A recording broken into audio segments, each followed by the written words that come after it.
एक समय की बात है। ब्रह्मांड की उत्पत्ति के पश्चात भगवान विष्णु और ब्रह्मदेव आमने सामने आ गए। तब ब्रह्मदेव भगवान विष्णु से कहने लगे, हे देव, आप कौन हैं?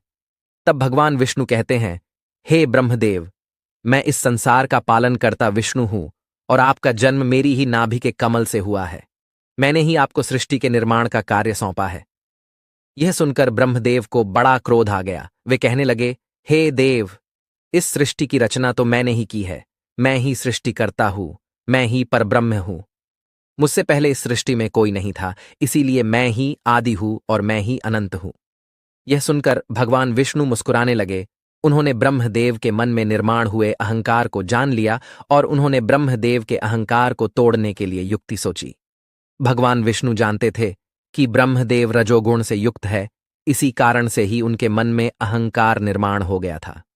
भगवान विष्णु ने ब्रह्मदेव का अहंकार तोड़ने के लिए भगवान शिव का स्मरण किया।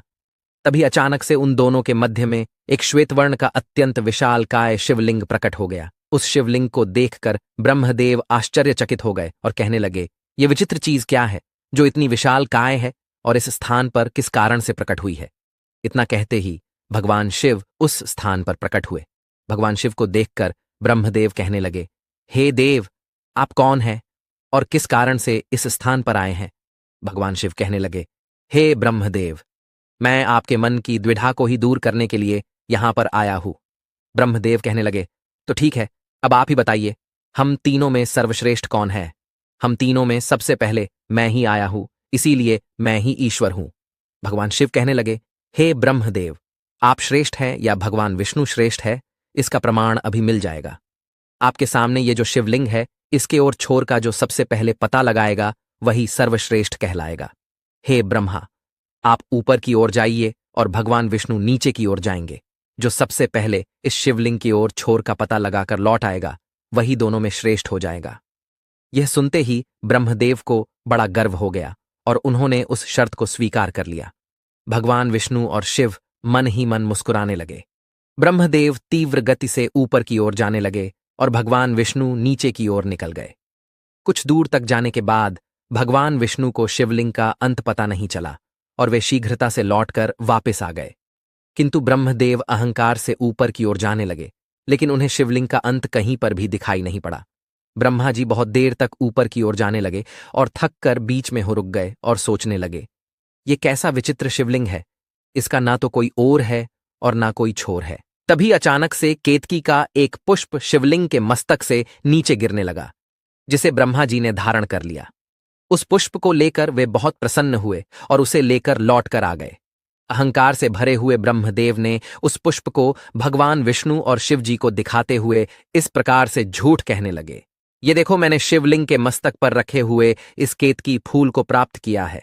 आप दोनों के चित्त की शांति के लिए और मेरे कार्य को सिद्ध करने के लिए मैं पहचान के रूप में इस पुष्प को लेकर आया हूं। ब्रह्मा जी के उस वचन को सुनकर भगवान विष्णु ने केतकी के पुष्प की ओर देखकर कहा, हे ब्रह्मदेव, इसका साक्षी कौन है जो यह बताएगा कि आपने शिवलिंग का अंत देखा है? इस विवाद को सुलझाने के लिए सत्यवादी, बुद्धिमान, पवित्र और निष्पक्ष व्यक्ति को ही साक्षी बनाया जा सकता है। ब्रह्मा जी बोले, इस समय पर इस बात की साक्ष्य देने के लिए कौन आएगा? जो बात सत्य है उसकी साक्ष्य तो यह केतकी का फूल ही बताएगा। इतना कहकर ब्रह्मा जी ने केतकी के फूल को साक्ष्य देने के लिए विवश किया। तब उस केतकी के फूल ने भगवान विष्णु से झूठ कहा, हे भगवान विष्णु, ये बात सत्य है कि ब्रह्मदेव मुझे शिवलिंग के मस्तक पर से उठाकर लाए हैं।